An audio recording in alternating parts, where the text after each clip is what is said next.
All right, music fans, welcome back. Harmless Dave here talking about real music and really ridiculous statements from Garth Brooks, which it's kind of normal. I just can't believe this. All right, doing this in real time for a few real people out there just like you and just like me. I can't even get through the intro. Um so let me screen share here because you've got to see some of the imagery to understand this. And this courtesy of the website Whiskey Riff.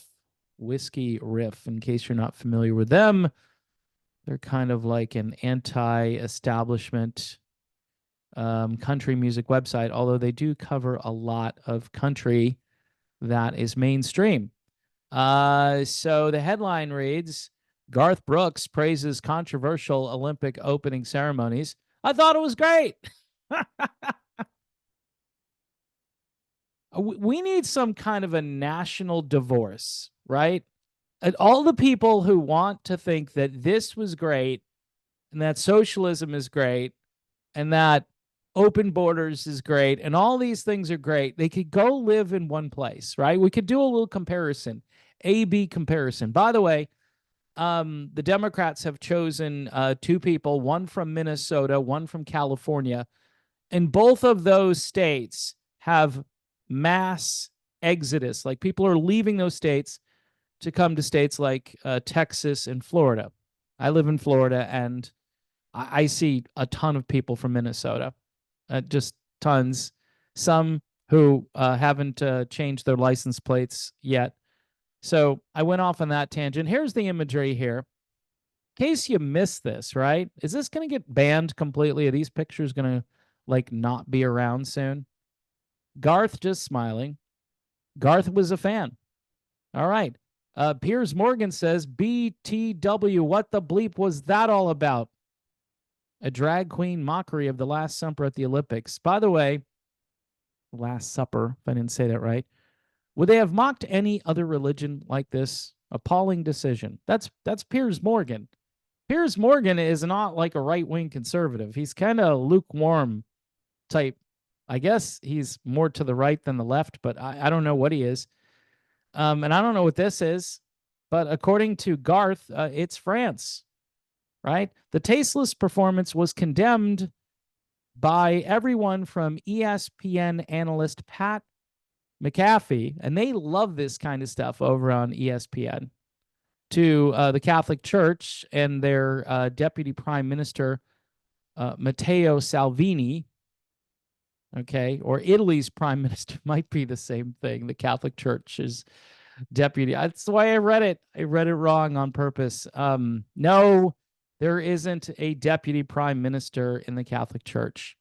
Anyway, the guy from Italy said that it was bad. French bishops and politicians and many others, including most human beings here in the United States with a pulse, who haven't, I don't know, maybe you have to be born before a certain date to think this was bad, but I think Garth and I are approximately the same age. I'm not sure how old he is. Organizers quickly try to do some damage control with an apology, kind of, but not really, with their excuse basically being, hey, we're French.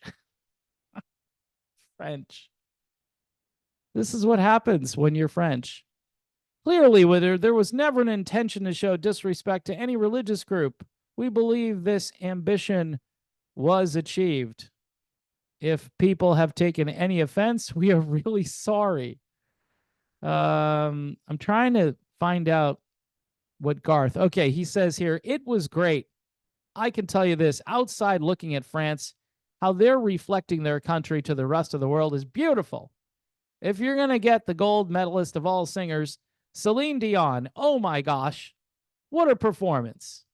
But what about this opening ceremony? We just skipped over to Celine Dion, who got mysteriously ill a couple of years ago, and we still don't know all the details as to what happened there. Anyway, and I got to tell you, you might think this is totally crazy. I think that sets the tone for the games. Sure did.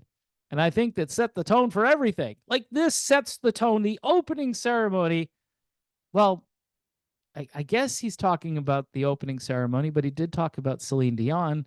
I'm not sure what he's talking about, but he says the level of excellence, the bar was set pretty high. So he's not even giving a thought to this, like that this is controversial or offensive or problematic. He's just ignoring that part.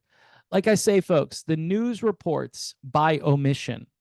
Watch a newscast. Don't watch what they actually say. Don't listen to what they say. Listen to what they don't say. Then go to independent media, and they're talking about all these things that you're not going to see on your quote unquote regular newscast. Most people were offended by this. Most, not all, because not all people are normal, right? France's art, okay, so they're pushing this over to the artistic side that they give to the world, I think, is all of a sudden discovered again. So let me scroll up. So this is art, and it's been discovered again because of this. Okay, that helped discover or rediscover art in France. We imagined a ceremony to show our values, and they did. Those wacky French people mocking Christians. Of course, not everybody was offended. And that is Garth Brooks. He is not offended. And of course, he bonds with all of the people in the media industrial complex. He just loves these people, and they love him. Anyway, I don't know. Country music was pretty good back when Garth was popular. It's not so good anymore. And he attributes this performance to just the French being French, and nothing to see here other than excellence and brilliance. And I just, can you relate to this? Because I can't relate to it. I mean, Piers Morgan can't relate to it. And again, he's not anybody that I would hang around with. I think he's completely part of the establishment, and he's just, hey, I'm wondering, this was kind of a mockery over here. And Garth is like, no, it's fantastic. It's great. The French have set the bar really high. You know who's really high? Garth Brooks. All right. Just putting it out there. So that's my video on the topic. Garth Brooks says the opening ceremony was really great and everything's fine. And there's nothing to see here, except there's plenty to see here, because this is great art at its finest. And we should all strive to be more like France.